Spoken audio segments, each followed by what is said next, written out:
भाई और एक बहन की प्रेरणादायक कहानी। एक गांव में एक सुखी परिवार रहता था। उस परिवार में 3 भाई और एक बहन थी। उनके माँ बाप उन चारों से बेहद प्यार करते थे, मगर बीच वाले बेटे से थोड़ा परेशान थे। बड़ा बेटा पढ़ लिखकर मैनेजर बन गया था और छोटा बेटा भी पढ़ लिखकर डीएम बन गया था, मगर बीच वाला बेटा बिल्कुल अनपढ़ और आवारा किस्म का था। कुछ समय बाद उनके दोनों बेटे मैनेजर और डीएम ने शादी कर ली और महीनों के बाद ही इनकी बेटी का भी एक अच्छे घराने में विवाह हो गया, मगर बीच वाला बेटा अभी भी कुंवारा ही था। वो अनपढ़ था और कहीं पर मजदूरी का छोटा सा नौकरी करता था। उसको शादी के लिए कोई भी लड़की नहीं मिल रही थी। उसके माँ बाप उससे बहुत परेशान हो चुके थे। अब जब भी उसकी बहन अपने मायके आती तो वह अपनी मैनेजर और डीएम दोनों भाइयों से मिलती थी, मगर बीच वाले भाई से बहुत कम मिलती थी, क्योंकि वह उसे ज्यादा पैसे नहीं दे पाता था। लेकिन फिर भी वह अपनी बहन से बहुत अधिक प्यार करता था। कुछ समय बाद उनके पिताजी की बीच वाले बेटे की बिना शादी किए ही मृत्यु हो गई।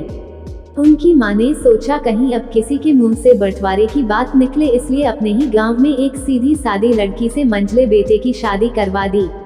शादी होते ही न जाने क्या हुआ, अनपढ़ बेटा मन लगाकर काम करने लगा और पहले से कहीं ज्यादा मेहनत भी करने लगा। अब कोई भी पुराना दोस्त उसको घूमने के लिए बुलाने आता तो वह मना कर देता। एक दिन उसके मैनेजर और डीएम भाई ने सोचा कि यह तो गंवार और अनपढ़ है, हम इससे कहीं ज्यादा पैसे कमा लेते हैं, इसलिए अब हमें बंटवारा कर लेना चाहिए। माँ के मना करने के बाद भी दोनों बेटों ने बंटवारे की तारीख तय कर दी और उन्होंने अपनी बहन को भी बुला लिया। तभी उनका गंवार भाई कहता है कि तुम लोग बंटवारा कर लो, मुझे जो बचे वो दे देना या ना देना, मैं शाम को आकर अंगूठा लगा दूंगा। तभी उसकी बहन कहती है, अरे बेवकूफ, तू तो हमेशा बेवकूफ ही रहेगा, जमीन का हिस्सा तो आमने सामने बैठकर होता है। और उसकी माँ भी उसे काम पर जाने से रोकती है। उसी वक्त वकील भी वहाँ आ जाता है और कहता है कि आपका सारा हिस्सा मिलाकर 10 बीघा जमीन और एक मकान है, अब ये बताओ किसको कितना हिस्सा देना है, मैं उसी हिसाब से कागज बनवा दूंगा। तब गंवार भाई कहता है, वकील साहब 5-5 बीघा जमीन हमारे दोनों भाइयों के नाम लिख दो और ये हमारा घर है, मेरी प्यारी बहन के नाम कर दो। तब दोनों भाई पूछते हैं कि तू अपने हिस्से में क्या लेगा। गंवार भाई कहता है कि मेरे हिस्से में मेरी प्यारी माँ है।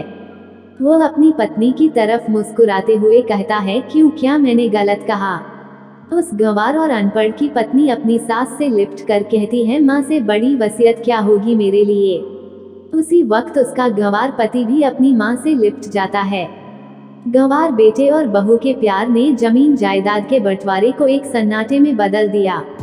तभी बहन अपने गंवार भाई के गले लगकर लिपटकर रोते हुए कहती है कि माफ कर दो भैया, मैं आपको सम्मान नहीं दे सकी। तभी उसका भाई कहता है, मेरी प्यारी बहन, इस घर में जितना अधिकार हमारा है उतना ही तुम्हारा भी है, और रही बात बंटवारे की, तो बंटवारा नहीं करने से जीवन खत्म तो नहीं हो जाएगा। क्यों करते हैं हम बंटवारा? क्या हम एक साथ मिलकर नहीं रह सकते, जैसे हम बचपन में मिलकर खेलते रहते थे? एक साथ मिलकर रहने को ही तो कहते हैं एक अच्छा परिवार, और उसके परिवार को संभालती है एक माँ। तभी उसके दोनों भाई भी बहुत शर्मिंदा होते हैं और वो बंटवारे के सभी कागज फाड़कर फेंक देते हैं, और उस दिन के बाद से उनका पूरा परिवार खुशी खुशी एक साथ रहने लगा। दोस्तों, हमें इस कहानी से सीख मिलती है कि एक साथ रहने से खुशी और मजबूती मिलती है। हर रोज अच्छी कहानी सुनने के लिए हमारे चैनल को सब्सक्राइब करें, बेल आइकन घंटी को ऑल कर ले।